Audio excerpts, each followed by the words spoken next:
श्री श्री राधा रमणो जयति भजनिताई गौर राधे श्याम। जप हरे कृष्ण हरे राम। चरित सुधा श्री श्रीमद राधा रमण चरण दास देव बाबा जी महाशय बड़े बाबा का जीवन चरित्र। मूल बंगला संपादक प्रकाशक श्री रामदास बाबा जी।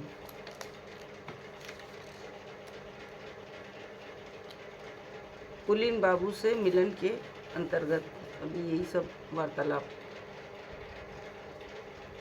सज्जन, आपने कहा हरे नाम एव केवलम कलो नास्तेव गतिर अन्यथा। अर्थात कलिकाल में हरि नाम ही एकमात्र उपाय है, किंतु हरि कोई सार्वजनीन नाम तो है नहीं। ये तो वैष्णव धर्मावलंबी किसी निर्दिष्ट संप्रदाय के लोगों के मत की ही बात मालूम होती है। हरि नाम द्वारा सब धर्म और संप्रदायों की बात कैसे सिद्ध हुई, ये मेरी समझ में नहीं आया।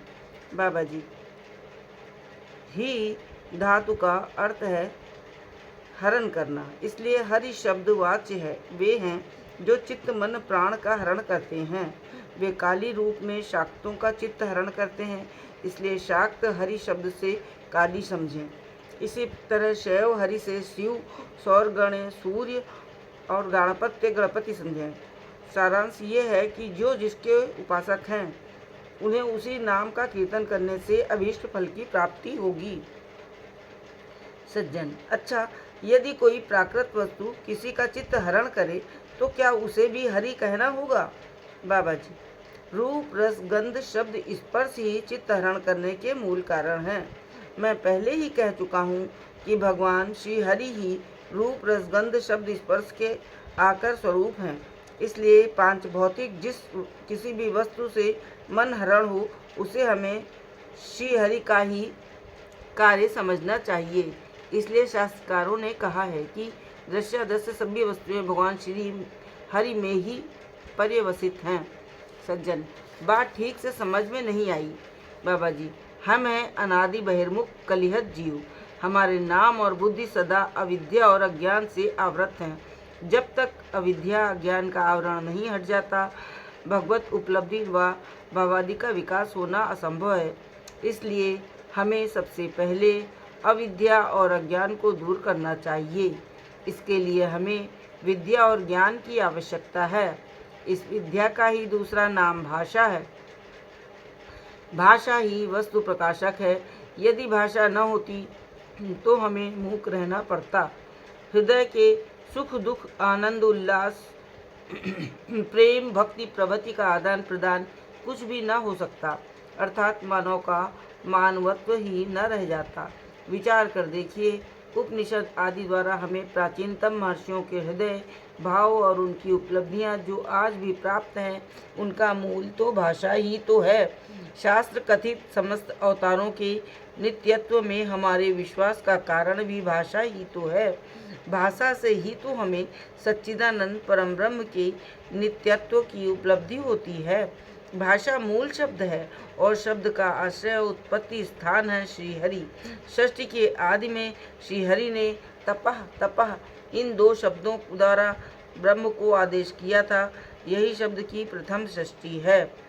अन्य प्रकार से अर्थात अनुलोम विलोम भाव से जगत की जितनी भी वस्तुएं हैं वे एकमात्र हरि में ही पर्यवसित हैं। क्योंकि पहले था आकाश, आकाश के गुण शब्द के कंपन से वायु की सृष्टि हुई, वायु के परस्पर घर्षण व घात प्रतिघात से अग्नि की, इन तीनों के सम्मिश्रण से जल और जल समेत चारों भूतों के सम्मिश्रण से पृथ्वी की उत्पत्ति हुई और इन्हीं पंचभूतों से क्रमशः सारे जगत की सृष्टि हुई। विलोम अर्थात विपरीत भाव से भी देखिए कि जीव के नाश होने पर पंचभूतों के नाश होने पर, पंच तन्मात्राओं के नाश होने पर, तत्व के नाश होने पर, प्रकृति और प्रकृति के भी नाश होने पर एकमात्र श्री हरि में ही पर्यवसान होता है। अतएव हरे नाम श्लोक में कलि में एकमात्र जिस हरि नाम की महिमा कही गई है उसका तात्पर्य परम पुरुष गोविंद से होते हुए भी शिव, दुर्गा, काली आदि सभी देवता उसमें सम्मिलित हैं।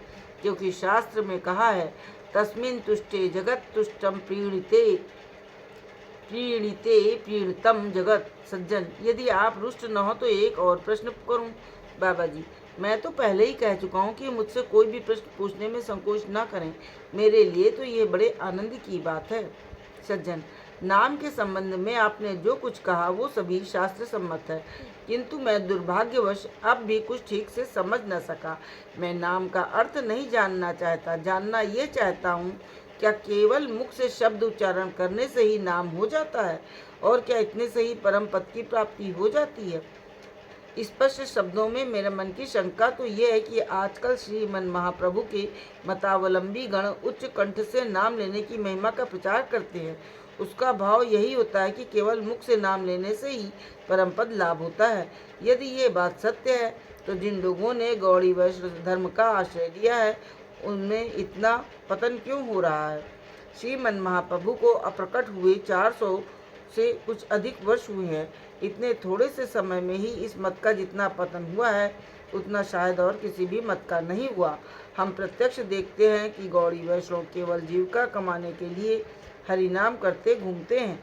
यदि उनके आचार व्यवहार की ओर लक्ष्य करें तो देखेंगे कि घोर नास्तिक कुतर्क निष्ठ पाखंडी भी जिन पाप कर्मों को करने में संकोच करता है, उन कर्मों को करने में उनकी आत्मा तनिक भी कुंठित नहीं होती। इसका कारण क्या है? मैं नाम के प्रति कटाक्ष नहीं कर रहा। मेरा दुखित हृदय आपसे ये प्रश्न पूछने को बाध्य है। बहुत समय तक किसी प्रकार का कीर्तन नर्तन द्वारा नहीं, बाबा जी, आपके प्रति महाप्रभु की बड़ी कृपा है, तभी आपके हृदय में ये वेदना हुई है। मैं समझता हूँ कि आपके मन का भाव इस प्रकार है। शास्त्र कहते हैं कि भगवान नाम ही परम पद प्राप्त करने का एकमात्र उपाय है। इस नाम का जप क्या अर्थ है? एक पक्षी मुख से कृष्ण कृष्ण कहता है, अर्थात जड़ यंत्र की भांति केवल कृष्ण नाम उच्चारण करता है। इससे क्या उसको परम पद की प्राप्ति हो जाएगी? वस्तु का लक्ष्य नहीं, प्राण में आकांक्षा नहीं, हृदय में उपलब्धि नहीं, मन में धारणा नहीं, इस प्रकार के प्राणहीन, मनहीन, हृदयहीन, ज्ञानहीन व्यक्ति का केवल मात्र शब्द उच्चारण से क्या साधन है? सज्जन, जी हाँ, मेरे प्रश्न का ठीक यही उद्देश्य है। बाबा जी, इस प्रश्न के उत्तर में और क्या कहूँ?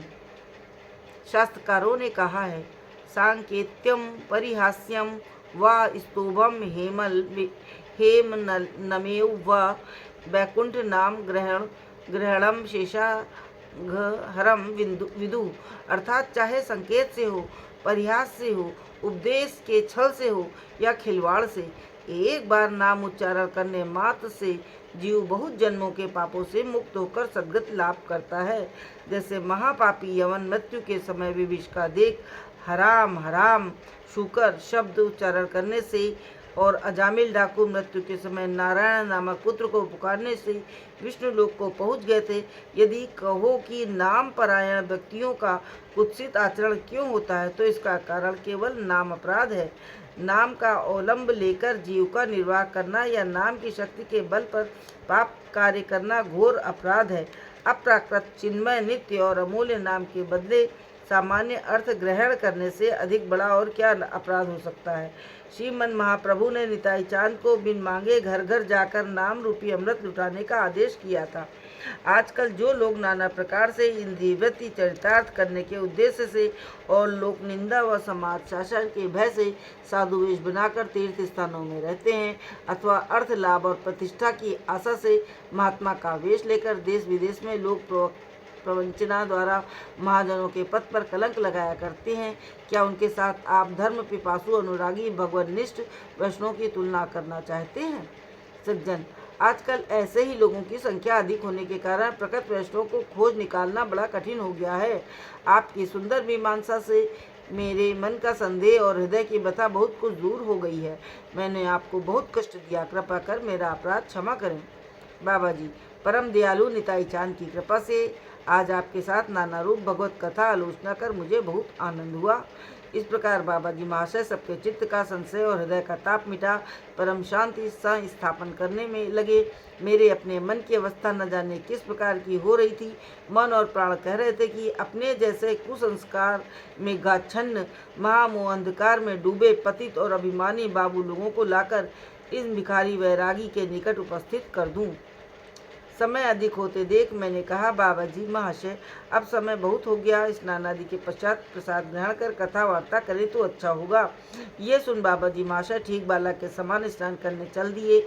मैं उनका मधुर व्यवहार देख देख उनकी ओर उत्तरोत्तर आकृष्ट होता जा रहा था। स्नान आदि के पश्चात सबने प्रसाद ग्रहण कर विश्राम किया। मैं भी वैष्णव अधरामत पान कर विश्राम करने चला गया। जय जय श्री राधे, जय बड़े बाबा।